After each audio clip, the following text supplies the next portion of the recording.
तो आदाब, नमस्कार, गुड इवनिंग, सत श्री अकाल। एक बार फिर आप तमाम लोगों का स्वागत है क्राइम तक की कहानी की इस एपिसोड में। उम्मीद है पूरी फैमिली अच्छी होगी। कल मैंने जैसा कि आपको कहानी में अपने बताया था कि कुछ चीज़ें हैं जो पुलिस की इन्वेस्टिगेशन है, मुंबई पुलिस की, खासतौर पे बांद्रा पुलिस की, और उनके डीसीपी जो इस पूरे मामले की जांच कर रहे हैं, उनकी कुछ रिपोर्ट्स इस पूरे मामले में सुशांत सिंह की मौत के सच को लेकर जो भी है, और यशराज फिल्म के साथ जो कॉन्ट्रैक्ट है उसकी कॉपी भी पुलिस के पास थी। उस कॉपी तक भी हमारे जो रिपोर्टर हैं मुंबई के दिवेश, वो भी पहुँचे, मुस्तफ़ा शेख, इन लोगों ने भी वहाँ से जानकारी निकाली। तो आज मैं आपके सामने वो सारे फैक्ट्स रखूँगा जो मुंबई पुलिस ने अब तक जांच की है। लेकिन इस फैक्ट्स को रखूँगा उससे पहले दो चीज़ें। मैं बड़ा खुलकर आपसे इसलिए बात करता हूँ कि मैं हमेशा कहता हूँ कि क्राइम तक एक फैमिली है। तो इसका मतलब ये नहीं है कि मैं सिर्फ कहने के लिए कहता हूँ, बल्कि मैं मानता हूँ। और कई बार फैमिली में टकराव भी होता है, और ये अच्छी चीज़ भी है। मुझे अच्छा लगता है, कम से कम टीवी में ये चीज़ें नहीं हो पाती हैं। मैं आता हूँ, जो शो करता हूँ, चला जाता हूँ, वन वे कम्युनिकेशन है। यहाँ पे कम से कम मैं कुछ कहता हूँ, अगर गलत है तो आप मुझे सुधारते हैं, आपको सही नहीं लगता तो आप नाराज़ होते हैं, गुस्सा भी जताते हैं। और ये चीज़ें होनी चाहिए। एक अच्छा माहौल और एक अच्छी चीज़ें तभी होती हैं।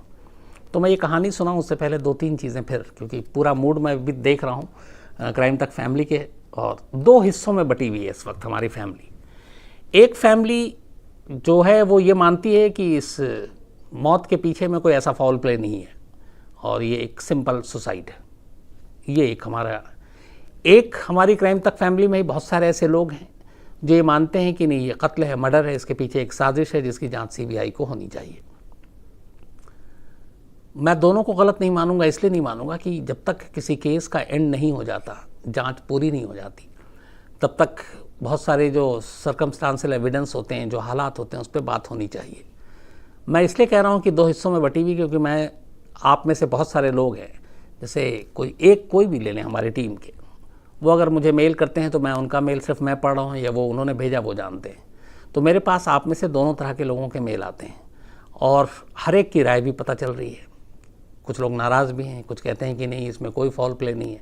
इसमें बहुत सारे हमारे पुलिस के हैं जो काम कर रहे हैं, उनके भी मेल हैं। कुछ एक्स पुलिस वाले हैं, कुछ डॉक्टर हैं, कुछ एक्सपर्ट्स हैं, कुछ ऐसे हैं जो अभी यूपीएससी की तैयारी कर रहे हैं, कुछ मेडिकल की तैयारी कर रहे हैं, उन सब के भी मेल है। और सभी की जो राय है वो मिली जुली है इन्हीं दो चीज़ों पे है कि ये एक का कहना है कि कत्ल है, एक का कहना है कि खुदकुशी है। तो मैं इसलिए बातें कर रहा हूँ कि मैं जो भी आपके सामने फैक्ट्स रखूँगा, मेरी कोशिश ये होती है, एक तो फैसला ना सुनाऊँ, सुनाना भी नहीं चाहिए। अगर कभी सुनाया हो तो मैं गलत है, उसके लिए माफ़ी मांगता हूँ। दूसरा ये कि जो फैक्ट्स आपके सामने रखते हैं तो वो फैक्ट्स सही हो और सही सोर्सेज से आए। तो आज की जो कहानी के फैक्ट्स हैं पूरी, मैं उस पर कोई उसमें मेरी कोई राय नहीं होगी, क्योंकि मैं क्राइम रिपोर्टर हूँ। मेरा काम है कि जो चीज़ें मुझ तक पहुँची हैं, जहाँ तक मैं पहुँच सका हूँ, वो आपके साथ शेयर करूँ। बाकी आप लोगों का काम है उसके ऊपर अपने अपने फैसले बनाने। लेकिन हाँ, एक रिक्वेस्ट भी है कि कई बार कई चीज़ों का अंत नहीं होता। इसलिए कि अगर मान लीजिए कुछ फैक्ट्स हमारे हिसाब से नहीं आए तो फिर हम लोग ये कहते हैं यार ये पुलिस बिकी हुई है, मीडिया बिका हुआ है, तो वो फिर सारी चीज़, क्योंकि हम इंसानों में एक कमज़ोरी है कि हम वही सुनना चाहते हैं जो हमें अच्छा लगता है, हमारे कानों को अच्छा लगता है, हमारे हिसाब से हो। और अगर हमारे हिसाब से अच्छा नहीं है, हम वो सुनना नहीं चाहते हैं, तो फिर हम उसमें बहुत सारी चीज़ें निकालने लगते हैं, नुक्स निकालने लगते हैं, बुराइयाँ निकालने लगते हैं, फिर एक राय बनाने लगते हैं। तो मैं इसलिए ये सारी चीज़ें कह रहा हूँ। मुझे मालूम है आप लोग बहुत होशियार हैं, ज़हीन हैं, दुनिया भर से क्राइम सुनते हैं, क्राइम तक की कहानी। तो मैं सिर्फ फैक्ट्स रखूँगा आपके सामने, जो अब तक की मुंबई पुलिस की पिछले करीब 3 हफ्तों की इन्वेस्टिगेशन की रिपोर्ट है। हाँ, ये कहूँगा कि ये जो फैक्ट्स मैं आपको रखूँगा इसमें कोई बनावटी नहीं है। जो एक्चुअल अब तक की इन्वेस्टिगेशन है, जो कागजात हैं पुलिस के, उसके बिना पर ये फैक्ट्स आपके सामने रखता हूँ। पुलिस ने अब तक करीब 30 लोगों से पूछताछ की और अलग अलग लोगों से अभी भी पूछताछ हो रही है। अलग अलग टीमें भी बनाई गई हैं। एक फिल्म इंडस्ट्री में सुशांत सिंह की फिल्मों को लेकर क्या कोई इशू था, उस पर जांच हो रही है। नेपोटिज्म को लेकर इशू है, उस पर जांच हो रही है। एक जो उनके पर्सनल रिलेशन और आसपास के सर्किल रिलेटिव हैं, उनसे पूछताछ हो रही है। और एक उनके फाइनेंशियल पूरा जो है, किस तरीके से क्या क्या पैसे कहाँ क्यों कब कब निकाला गया, डाला गया, ताकि फाइनेंशियल एंगल भी इसमें अगर कोई हुआ तो 3 पहलुओं से अलग अलग पुलिस जांच कर रही है। इस पूरे मामले में अब तक 6 सबसे अहम विटनेस थे पुलिस के सामने, जो पुलिस ने अब तक जांच की है। इन 6 में से 4 तो वो हैं जो 14 जून की रात, 14 जून की सुबह और 14 जून की दोपहर सुशांत सिंह के घर में थे, उनके आसपास थे, आखिरी के 2-3 घंटों को छोड़कर जब दरवाज़ा बंद था। 2 रसोइया, एक हाउसकीपिंग जो सारी चीज़ें देखा करता था, और एक उनका दोस्त। तो ये 4 लोग थे। 5वीं इनमें जो सबसे अहम गवाह हैं वो सुशांत सिंह की बहन जो मुंबई में रहती हैं, और छठा वो ताला बनाने वाला जो दरवाज़ा बंद था और जिसकी डुप्लीकेट चाबी बनाने के लिए आया था। तो पुलिस ने जितने 30 लोगों के करीब अब तक जो बयान दर्ज किए हैं, उनमें से सबसे पुलिस के लिए इंपॉर्टेंट थे ये 6 लोग, इसलिए कि ये 6 वो लोग थे जिन्होंने सबसे पहले सुशांत सिंह की लाश देखी, और ये वो 6 लोग थे जो उस वक्त उस घर में मौजूद थे। तो इनके जरिए पुलिस ने हर एक चीज़, सीन ऑफ क्राइम, सबको समझने की कोशिश की, और इनसे अलग अलग पूछताछ हुई, एक साथ बिठाकर नहीं बल्कि अलग अलग, और एक ही सवाल को कई बार घुमा फिराकर पूछा गया। यह पुलिस का तरीका होता है। पुलिस का कहना है कि इन 6 के 6 लोगों ने रात से लेकर आखिरी रात जो थी और दरवाज़ा खुलने तक जो कहानी सुनाई, उनमें एक दूसरे को कोई काट नहीं रहा था, लगभग एक ही जैसे बयान थे। 4 तो चलिए उस घर में थे, समझ में आई, लेकिन उनकी सिस्टर का भी जो बयान था जब वो घर पहुंचती हैं वहाँ पे 12 साढ़े 12 के दरमियान, और उसके बाद जो कुछ होता है, और फिर कमरे के अंदर दरवाज़ा खोलते हुए, दरवाज़ा उससे पहले खोलने की कोशिश करते हुए, वो बयान और बाकी के जो बयान है वो मैच कर रहे थे। मतलब यहाँ पे इम्पोर्टेंट ये है कि जो पहले हुआ, लेकिन 12 के बाद जो सारे बयान थे वो बहन के और उनके बाकी जो घर में 4 लोग थे उनके मैच कर रहे थे। जो मैकेनिक था, जो ताला बनाने वाला जो आया था डुप्लीकेट चाबी से दरवाज़ा खोलने के लिए, उसने भी जो बयान दिए उस दरवाज़ा खुलने से लेकर और अंदर के मंजर जो सीन थे वो भी लगभग एक थे। तो इसलिए ये बयान मैं बार बार ये कह रहा हूँ कि अगर कई बार होता है कि कोई अगर साजिश होती है तो पुलिस को ये पता चलता है कि ये लोग कुछ आपस में सेटिंग कर लेते हैं, तो इसलिए उनको घुमा फिरा के अलग अलग चीज़ें पूछी जाती ताकि कहीं पे कोई 1-2 गड़बड़ करे तो उसको पकड़ा जाए। तो यहाँ पे लेकिन ये दूसरा सवाल भी आ सकता है कि उन्होंने पहले से जो 4 है उन्होंने मिलकर प्लानिंग कर ली हो कि हमें ऐसे ही बोलना है, ऐसे ही चाबी वाले को बुलाना है, ऐसे ही सब कुछ दिखाना है। ये पॉसिबल है क्राइम में, बिल्कुल। बट यहाँ पे पुलिस आके एक चीज़ रुक जाती है कि फिर सुशांत सिंह की बहन भी मौजूद थी और उनसे भी जो बातचीत हुई है और जो उन्होंने देखा, जिस तरीके से सारी चीज़ें हुई हैं, उसके बयान में कुछ ऐसा शक पैदा करने वाली बात नहीं आई। तो पुलिस ख़ासतौर पे उनके सिस्टर के बयान को बहुत संजीदगी से लेती है और काफ़ी अहम मानती है। तो ये तो बयान की बात हो गई। अब सबसे पहले कमरे की बात होती है, क्योंकि सीन ऑफ क्राइम में इस रूम का बहुत बड़ा रोल है, और दरवाज़ा अंदर से बंद था, नहीं था, बंद कर दिया गया, साजिश के तहत मारने के बाद बंद किया गया, या आखिरी बार दरवाजे कमरे के अंदर कौन था, इसको लेके डिटेल इंट्रोगेशन और इन्वेस्टिगेशन दोनों चीज़ें हुई। इसमें जो पूरी जो अब तक की जांच जो पुलिस की थी वो जो निकल कर आई वो ये था कि उस दिन सुबह इधर कुछ दिनों से लगातार जब से ये लॉकडाउन हुआ था, थोड़ा सा सुशांत सिंह के उठने का और जागने का ये सारा रूटीन थोड़ा सा गड़बड़ चल रहा था बहुत सारे लोगों। और ये कोई वैसे भी नहीं चौंकाने वाली बात नहीं है, क्योंकि अब आपको बाहर नहीं निकलना, आप बाहर जा नहीं सकते, बाहर बंदिशें हैं तमाम तरह की, लोग आ नहीं सकते, कहीं कोई मीटिंग नहीं, कुछ नहीं, तो तसल्ली से लोग रात को जाग रहे हैं, सुबह लेट उठ रहे हैं। तो यही बयान भी था। तो उस दिन भी उठे, और बिल्कुल जो घर वालों का है वो एक नॉर्मल। एक चीज़ बस ये था कि उससे पहले करीब फर्स्ट वीक ऑफ जून में जब रिया चक्रवर्ती उस घर से गई थी, उसके बाद से थोड़े से उखड़े उखड़े थे सुशांत, जो अपने मुलाजिम और दोस्तों के साथ भी, मतलब जिस तरीके से वो आम दिनों में रहते थे, थोड़ा सा मूड चेंज और मूड स्विंग हुआ था, ये उनके पूरा बयान के हिसाब से। अब सबसे इंपॉर्टेंट है कि जब चाबी वाला आया और उसका दरवाज़ा खुला और फिर क्या हुआ।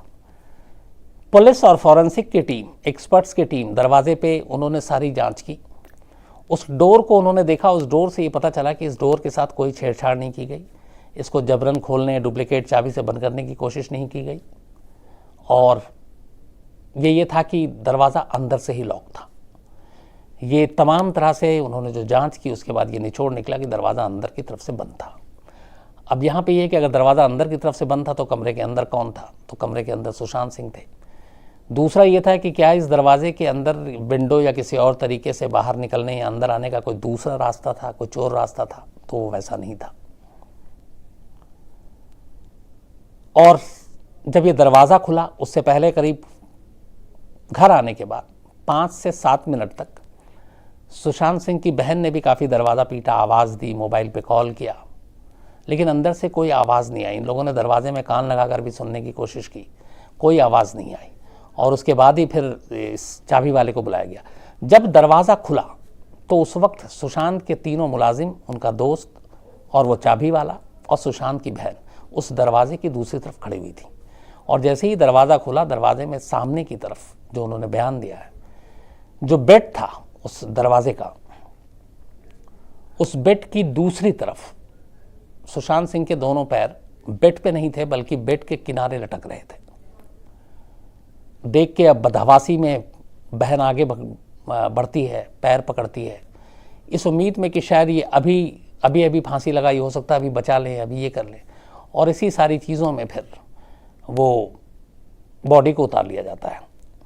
फंदा चूँकि ऐसा कसा हुआ था कि उसका गांठ ऊपर से खोलना मुश्किल था, जो गर्दन में था, तो इसीलिए वहीं से वो भाग के कोई एक चाकू या छुरी, जो कैंची, कोई भी एक ऐसी घर में जो इस्तेमाल होती है वो चीज़ लाया गया और वो उस सिरा को काटा गया।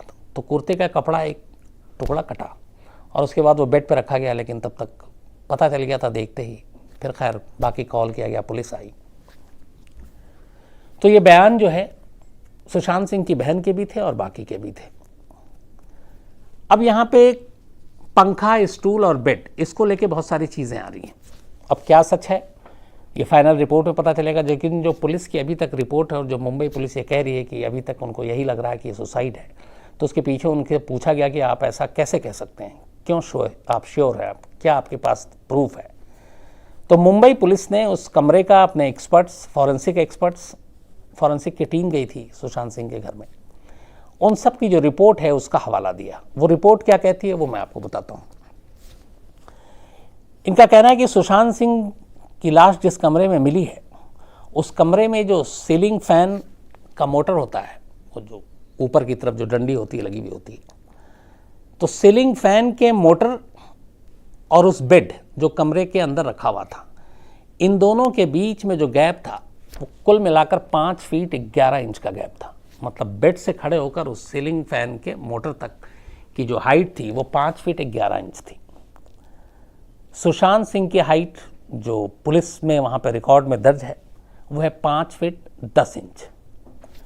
मतलब 5 फीट 11 इंच बेड से लेकर पंखे तक की हाइट है मुंबई पुलिस के हिसाब से, और 5 फीट 10 इंच हाइट सुशांत की है। तो 1 इंच का फ़र्क है पंखा और बेड की हाइट में, और सुशांत सिंह अगर बेड पे खड़े हो जाए तो 1 इंच का। तो इनका कहना है कि बेड जो रखा हुआ है, आमतौर पे बहुत सारे घर में ऐसा होता है कि जो पंखा लगा होता है तो वो बेड के बिल्कुल सेंटर में होता है, जहाँ पे बेड है उसका सेंटर के हिस्से पे फ़ैन होता ताकि हवा चारों तरफ आए बेड में। लेकिन सुशांत के कमरे में जो बेड जहाँ पे रखा हुआ है और जो पंखा टंगा हुआ है वो सेंटर में नहीं है, बल्कि उस पंखे का एक ज़्यादातर हिस्सा बेड के दूसरी तरफ, जब दरवाज़ा आप खोलते हैं, दरवाज़ा खुलते ही राइट साइड में बेड है और उस राइट साइड में बेड का पहला शुरू आप जाते ही होता है, जो दूसरी तरफ का बेड का हिस्सा है उस तरफ पंखा ज़्यादा है, मतलब वो सेंटर में नहीं है। अगर बेड की ये चौड़ाई है तो कायदे से पंखा यहाँ होना चाहिए, लेकिन पंखा इस साइड ज़्यादा है। तो जो बाकी लोगों ने बयान दिया कि जब वो गए और उन्होंने देखा कि लाश किस तरीके से बेड पे नहीं पैर झूल रहे थे, बल्कि बेड की दूसरी तरफ जो बेड का खाली हिस्सा था, किनारा था, उसके नीचे पैर झूल रहे थे। और ये बयान उन चश्मदीदों का है जिनमें सुशांत सिंह की एक बहन भी है। तो अब ऐसा कैसे मुमकिन हुआ? तो जो फॉरेंसिक एक्सपर्ट्स के हिसाब से पुलिस ने दलील दी है, वो दलील ये दी है कि फंदा कसने के बाद चूँकि 1 इंच का फ़र्क है बेड में और पैर में रखने में, तो आमतौर पर सुसाइड करने के लिए गैप होना ज़रूरी है। तो उसमें यह है कि इनका ये कहना है कि जिस तरीके से बॉडी इस तरफ मिली है, तो अपने आप को फंदा कसने के बाद दोनों पैर हवा यानी ऐसे फेंक कर या बेड के किनारे कर दिया और इसलिए वो गैप मिल गया। ये एक पुलिस की दलील है। हालांकि अब इस दलील में कितना दम है, ये मामला अगर आगे बढ़ेगा तब उस वक्त पता चलेगा। लेकिन मैं फिर वही आपसे कह रहा हूँ कि जो उन्होंने अब तक सारी चीज़ें इन्वेस्टिगेट की हैं और जिस तरीके से ये लाइन पे बातें की हैं, तो उसमें ये सारी चीज़ें आई हैं कि पैर इस तरफ था, झूल रहा था, बेड के किनारे झूल रहा था, फासला 1 इंच का था, तो पैर उस तरफ क्यों किया? अगर सुसाइड करने वाले का है कि वो सीधा सीधी टंगता है, लेकिन यहाँ पे कि वो लिफ्ट की तरफ नीचे गया है, तो ऐसा कैसे मुमकिन है? अब इसमें बहुत सारे फॉरेंसिक एक्सपर्ट्स हैं, वो भी शायद बता सकते हैं। लेकिन ये मुंबई पुलिस की दलील है कि सुसाइड इसलिए बेड पे नहीं हुआ बल्कि बेड के किनारे हुआ। और हाइट जो स्टूल और टेबल की हम लोग बात कर रहे हैं, लगातार सवाल उठा रहे हैं, उनका यही कहना था चूँकि 1 इंच का गैप था। अभी तक हाइट को लेके बहुत सारी चीज़ें थी, लेकिन ये ऑफिशियली है कि इस रूम से बेड और पंखे की हाइट क्या थी और सुशांत सिंह की क्या थी। तो 5 फीट 11 इंच बेड से पंखे की हाइट थी और 5 फीट 10 इंच सुशांत सिंह की हाइट थी। तो ये रूम के अंदर की चीज़ आई। इसके बाद जो पुलिस की आगे की इन्वेस्टिगेशन वो ये है कि पूरे बॉडी पे बहुत सारे ऐसे सोशल मीडिया पे तस्वीरें और बात भी चल रही है ज़ख्म के निशान को लेकर।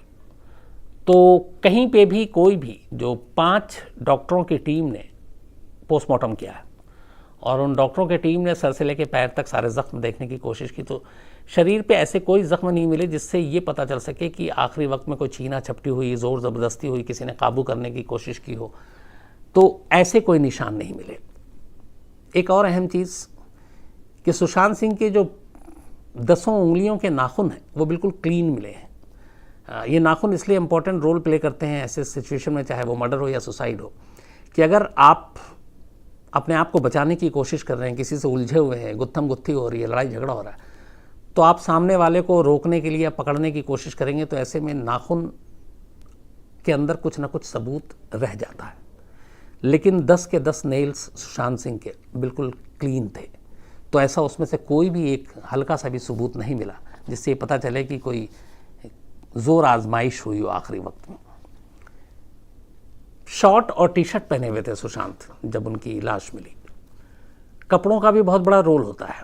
मुंबई पुलिस ने उन कपड़ों की जांच की, फॉरेंसिक एक्सपर्ट ने जांच की, और उन कपड़ों में से कहीं पे भी कोई उधड़ा हुआ हिस्सा नहीं मिला। उधड़ा हुआ मतलब ये कि कहीं से कटा फटा नुचा हुआ। आमतौर पे जब फिर वही है कि जब गुत्थम गुत्थी ऐसी चीज़ें होती है तो कहीं ना कहीं कपड़ों में भी नेल्स लगता है, नाखून से कपड़ा कहीं पे खरोच आ जाए, फट जाए, थोड़ा सा कुछ उधड़ जाए।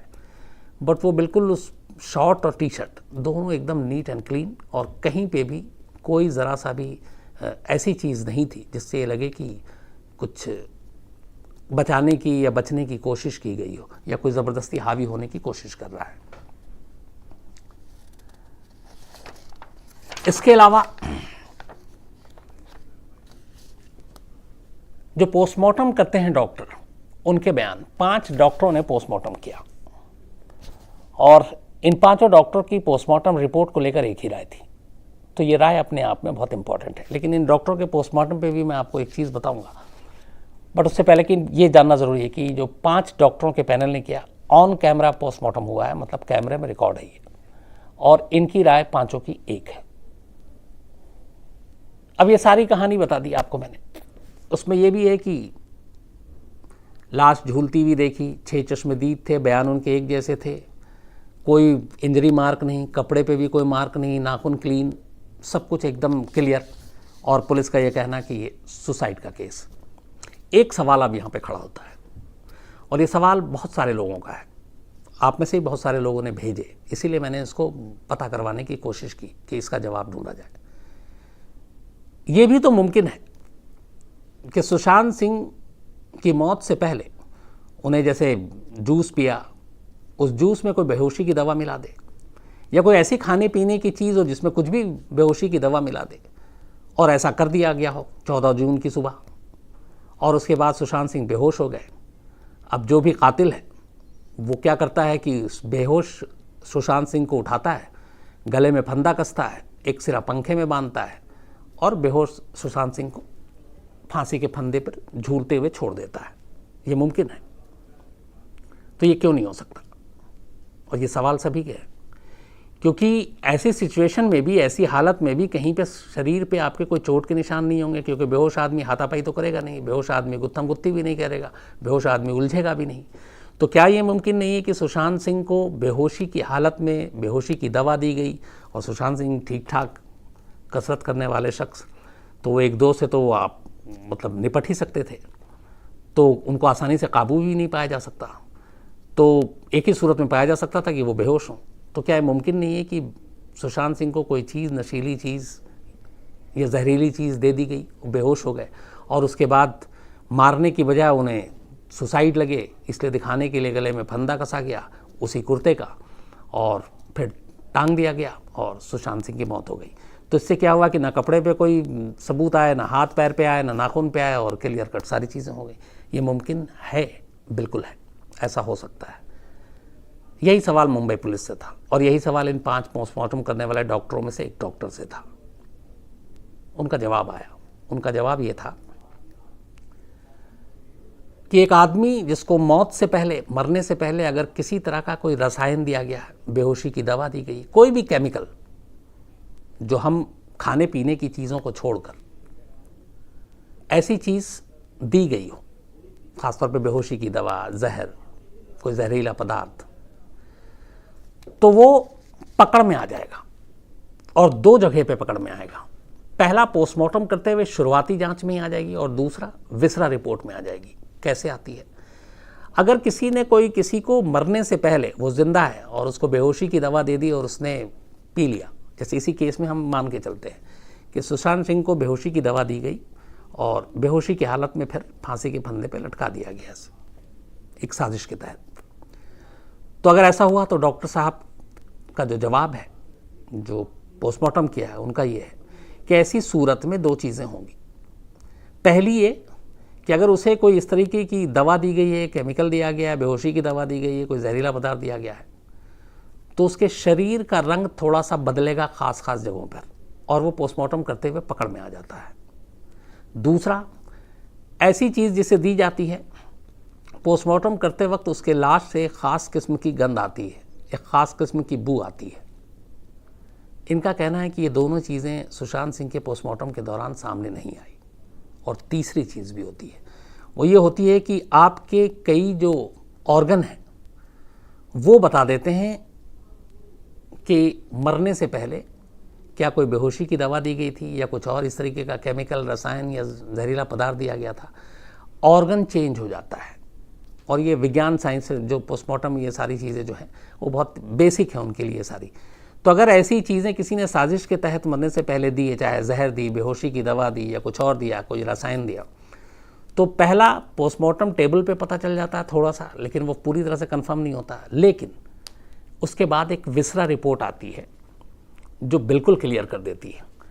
विसरा असल में पेट में एक थैली है जहाँ पे हम जो भी खाते पीते हैं वहाँ वो जाकर जमा हो जाता है। तो आमतौर पे जो भी पॉइजनस के केस होते हैं, जहर से जुड़ी हुई चीज़ें होती हैं या दवा से जुड़ी हुई चीज़ें होती हैं, उसमें विसरा की जांच ज़रूर होती है। सुशांत सिंह की भी विसरा की जांच रिपोर्ट अभी आनी है, जांच के लिए भेजी गई है और इसमें कम से कम 1 महीने का वक्त लगता है, 3 हफ्ते से 4 हफ्ते। और ये वक्त इसलिए लेता है क्योंकि विसरा को एक ख़ास, बल्कि एक या कई ख़ास केमिकल के अंदर रखा जाता है और एक ख़ास मुद्दत के लिए रखा जाता है, तभी वो फिर अपनी एक तरह से वो फाइनल उसकी रिपोर्ट उसी से निकलती है। एग्जैक्ट डिटेल में ये है कि 1 महीने या 3 हफ्ते तक उसको किसी ख़ास केमिकल में डुबो कर या उस केमिकल के साथ मिलाकर उसे रखा जाता है और तब जाकर उसकी असली रिपोर्ट सामने आती है। इसी वजह से विसरा हमेशा करीब 3 से 4 हफ्ते का वक्त लेता है। तो अगर ऐसी कोई चीज़ दी गई है तो वो रिपोर्ट से पता चल जाएगा। इस रिपोर्ट का भी इंतज़ार है और ये रिपोर्ट शायद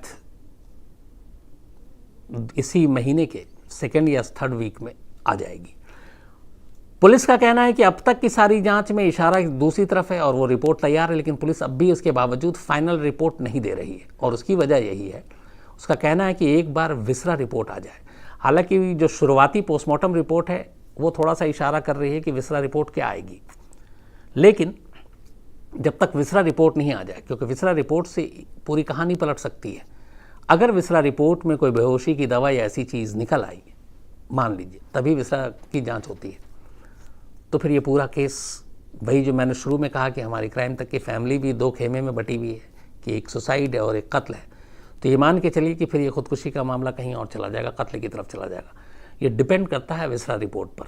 लेकिन अभी तक की जो सारी गवाहियाँ हैं, जो सारे सबूत हैं, जो सारी शुरुआती रिपोर्ट्स हैं, वो पुलिस, मुंबई पुलिस की थ्योरी यही है कि ये अभी उनको कत्ल की गुंजाइश इसमें कम नज़र आती है। एक सबसे अहम चीज़ जो डॉक्टर डिप्रेशन का इलाज कर रहे थे सुशांत सिंह के। उनके बारे में बीच में खबर आई थी, उनसे मुंबई पुलिस ने पूछताछ की, बहुत कुछ बताया, लेकिन एक्चुअली वो कोई और थे। अभी तक जो असली डॉक्टर हैं जिनका 7 महीने से जो इलाज कर रहे थे, उनकी मुंबई पुलिस से कोई पूछताछ नहीं हुई और उनकी अभी गवाही होनी बाकी है और वो बड़ा इम्पोर्टेंट गवाही होगी। तो कमरा, हाइट, विसरा रिपोर्ट, केमिकल, बेहोशी की दवा, ये सारी चीज़ें जो मुंबई पुलिस के ज़रिए थी आप तक पहुंचाई। कंक्लूज़न पे कोई भी मत पहुंचिएगा, क्योंकि कहते हैं कि केस जब तक अपने मंजिल तक ना पहुंच जाए कुछ भी कहना मुश्किल होता और नहीं कहना चाहिए। हाँ, ये फैक्ट्स हमारे सामने हैं कि इस वक्त ऐसी ऐसी चीज़ें हैं, इस वक्त ऐसे ऐसे सिचुएशन है, लेकिन एक रिपोर्ट बाकी है और हो सकता है वो रिपोर्ट बिल्कुल सब कुछ पलट के रख दे, तो हमें उस रिपोर्ट का भी इंतज़ार करना चाहिए। ये तो हो गया इस तरफ की बात। अब दूसरी तरफ आइए। मैंने आपसे कहा था कि ये जो सुशांत सिंह की मौत को लेकर सारे सवाल उठे और नेपोटिज्म की बात आई, सबसे ज़्यादा उंगली उठी थी यशराज फिल्म्स पे, करण जौहर पे भी उठी थी, सलमान खान पे भी उठी थी लेकिन यशराज फिल्म से इसलिए क्योंकि सुशांत सिंह राजपूत के करियर की शुरुआत ही यशराज फिल्म से हुई थी, शुद्ध देसी रोमांस, जो उनकी पहली फिल्म थी। टीवी के बाद यशराज फिल्म्स के एक जो उनके वो लोग होते हैं जो टैलेंट को देखते हैं, उनकी एक नज़र पड़ी सुशांत पे। सुशांत को मिलवाया यशराज के मालिक आदित्य चोपड़ा से, फिर डील हुई, 3 फिल्मों के लिए कॉन्ट्रैक्ट साइन हुआ सुशांत सिंह का। ये बात है 2012-13 की, और इन 3 फिल्मों के लिए, यशराज बैनर की फिल्म के लिए सुशांत सिंह ने कॉन्ट्रैक्ट साइन किया। शर्त ये थी कि पहली फिल्म जो होगी उसके लिए सुशांत को उनका मेहनताना, उनका फीस वो 30 लाख रुपए मिलेगा। अगर वो फिल्म हिट हो जाती है, ये भी कॉन्ट्रैक्ट का हिस्सा है, क्योंकि ये कॉन्ट्रैक्ट की कॉपी अब पुलिस के पास है और पुलिस से फिर हम लोगों के पास है। तो 3 फिल्मों के लिए कॉन्ट्रैक्ट हुआ। पहले फिल्म के लिए कहा गया, उस वक्त फिल्म और फिल्म का नाम कुछ फाइनल नहीं था, लेकिन फिर सुशांत सिंह को सामने रखकर वो फिल्म लिखी गई, बनी। तो उसके लिए सुशांत की जो फीस थी पहली उनकी फिल्म के लिए, वो 30 लाख रुपए थी, और ये पैसे उन्हें मिले थे शुद्ध देसी रोमांस के लिए। कॉन्ट्रैक्ट में अगली लाइन ये थी कि अगर ये फिल्म हिट हो गई, चूँकि 3 फिल्म का कॉन्ट्रैक्ट है, तो फिल्म हिट होने की सूरत में उनको जो दूसरी फिल्म मिलेगी उसकी फीस मेहनताना उनको 60 लाख रुपए मिलेगी, यानी कि डबल। क्योंकि 3 फिल्म का कॉन्ट्रैक्ट है, 3 फिल्म करनी है, अगर नहीं है तो फिर ये हो सकता है कि 30 लाख में करना पड़ेगा। तो पहली फिल्म के बाद अगर वो फिल्म हिट हो गई तो दूसरी फिल्म की फीस 60 लाख होगी 30 से, और अगर दूसरी फिल्म भी हिट हो गई तो फिर तीसरी फिल्म के लिए उन्हें सीधे 1 करोड़ रुपए मिलेंगे। ये कॉन्ट्रैक्ट में यशराज के साथ सुशांत सिंह की डील हुई थी। पहली फिल्म आई शुद्ध देसी रोमांस, और ये फिल्म अच्छा खासा इसने कमाई की। हाँ, इस कॉन्ट्रैक्ट में एक और लाइन ये भी थी, और वो अजीब लाइन है कि फिल्म हिट है या फ्लॉप है, इसका फैसला कोई और नहीं करेगा, या सुशांत सिंह भी नहीं करेंगे। इसका फैसला यशराज फिल्म से ही करेगा, मतलब जो उसके प्रोड्यूसर हैं आदित्य चोपड़ा करेंगे। अब ये सुन के मुझे भी थोड़ा सा ये लग रहा कि मान लीजिए कि फिल्म हिट भी हो गई और मैं कहूँ नहीं यार, जितना मैंने सोचा था आपके तो 100 ही करोड़ में 1000 करोड़ सोचा, तो फिर उस हिसाब से तो जो पैसा है कि फ़ीस बढ़ेगी, हिट पे 30 का 60 होगा, 60 का 1 करोड़ होगा, तो हम दे भी नहीं सकते, क्योंकि मैं ही तय करूँगा कि हिट हुई है फिल्म या फ्लॉप हुई है। लेकिन ये कॉन्ट्रैक्ट का हिस्सा था कि फिल्म के हिट होने या फ्लॉप होने का डिसीजन यशराज फिल्म का आखिरी होगा। तो पहले फिल्म हिट हुई, दूसरी फिल्म जो सुशांत ने की वो डिटेक्टिव व्योमकेश बख्शी। अब इसके लिए कायदे से सुशांत सिंह को 60 लाख रुपए मिलने चाहिए थे, लेकिन जो कॉन्ट्रैक्ट पुलिस को सौंपा गया उसमें यह है कि इसके लिए, और ये फिल्म बहुत अच्छी फिल्म भी बनी थी, दिवाकर बनर्जी शायद इसके डायरेक्टर थे, मैंने इसको देखी है, पूरे उस ज़माने की कोलकाता की तस्वीरें उतार दी इस फिल्म में। इस फिल्म के लिए सुशांत सिंह को 1 करोड़ रुपए मिले थे, 30 की जगह पे शर्त के हिसाब से 60 मिलने थे, लेकिन 1 करोड़ रुपए मिले थे। अभी तक यशराज और सुशांत के बीच में रिश्ते सही चल रहे थे, क्योंकि पहली फिल्म भी आ गई, व्योमकेश बख्शी भी आ गई, जिसके प्रोडक्शन पे काफ़ी खर्च हुआ। हालांकि ये फिल्म ज़्यादा चली नहीं, क्यों नहीं चली मुझे भी नहीं मालूम, इतनी अच्छी फिल्म थी, कम से कम हम लोगों की पसंदीदा फिल्म थी। अब तीसरी फिल्म इस दौरान में कई हो सकती थी, पहली हो गई, दूसरी हो गई। अब इस दौरान में सुशांत की अदाकारी को देखते हुए बाहर के दूसरे प्रोडक्शन हाउस के लोगों ने लेना चाहा, जिसमें संजय लीला भंसाली हैं और भी कई लोग हैं, लेकिन 3 फिल्मों का कॉन्ट्रैक्ट था। कॉन्ट्रैक्ट यशराज फिल्म छोड़ना नहीं चाह रहा था, सुशांत को बाहर मौका नहीं मिल रहा था, और इस चक्कर में एक एक करके कई फिल्में जो हैं वो दूसरे हीरो को चली गई, जो उसी वक्त साथ साथ आए थे लगभग फिल्मों में, जिनमें एक बड़ा नाम रणवीर सिंह का है। तो इस कॉन्ट्रैक्ट की वजह से कायदे से फ़ायदा कम हुआ, नुकसान ज़्यादा हो गया। अब लेकिन कॉन्ट्रैक्ट में 2 फिल्म बन चुकी थी, तीसरी बाकी थी, और तीसरी फिल्म जो थी वो बहुत ही महत्वाकांक्षी फिल्म थी, पानी। और उस पानी के डायरेक्टर भी थे शेखर गुप्ता। तो ये फिल्म बननी थी, लेकिन इस फिल्म के कुछ क्रिएटिव पहलू को लेकर शेखर कपूर और आदित्य चोपड़ा इनमें अनबन हो गई। वो कुछ फिल्म को किसी और डायरेक्शन में कहानी को ले जाना चाहते थे, कुछ और शूटिंग का इशू था, सेट्स के इशू थे, और इस चक्कर में पहले बात लंबी खिंचती गई। फिर इसी दौरान में सुशांत को चूँकि लेके पानी बनानी थी, और उसके बाद सुशांत ने कई फिल्में जो हाथ से निकल गई, फिर उस वक्त नाराज़ होकर अपने कॉन्ट्रैक्ट तोड़े, बीच में पी के फिल्म भी कर लिया। तो उसके बाद वो जो यशराज फिल्म से उससे रिश्ते ख़राब हो गए, और जब वो कॉन्ट्रैक्ट ही तोड़ दिया तो फिर शायद सुशांत को ये दिखाने के लिए कि तुम हमसे पंगा ले रहे हो, ये फिल्म ही बंद कर दी। और इस फिल्म के बंद होने का सुशांत को बहुत अफसोस था, इसलिए कि एक तो डायरेक्टर शेखर कपूर थे, नामी डायरेक्टर, और फिल्म का कंसेप्ट, फिल्म की उस वक्त जो पूरी कहते हैं कि जो ओरिजिनल सारा इसका प्लॉट था वो बहुत ही लाजवाब था। तो एक अच्छी और बड़ी फिल्म बंद होने की वजह से भी असर पड़ा, और उसके बाद ये सारी चीज़ें उठी। तो ये यशराज के जो कॉन्टैक्ट हुए थे, इन दोनों के कॉन्टैक्ट, उसके ज़रिए बातें आई। शुरुआत में आपको पुलिस के ज़रिए ये मैंने बात बताई, लेकिन मैं फिर एक बार वही कहूँगा, मैं जानता हूँ पूरी फैमिली 2 खेमों में बटी हुई है। हमें पहले से फैसला नहीं करना चाहिए, और ना मैं कभी आपको फैसला सुनाऊँगा या सुना रहा हूँ। जो इन्वेस्टिगेशन चल रही है, जो फैक्ट्स हैं, वो मैं आप तक पहुँचाने की कोशिश करता हूँ, वही मैंने आज भी किया है। लेकिन फिर कहूँगा कि इसके बारे में आखिरी फैसला एक बार विसरा रिपोर्ट ज़रूर आनी चाहिए। क्या पता विसरा रिपोर्ट सब कुछ पलट कर रख दे, और क्या पता कि जो पुलिस की अभी तक यही थ्योरी है यही आखिरी हो जाए। तो दोनों चीज़ें मुमकिन हैं।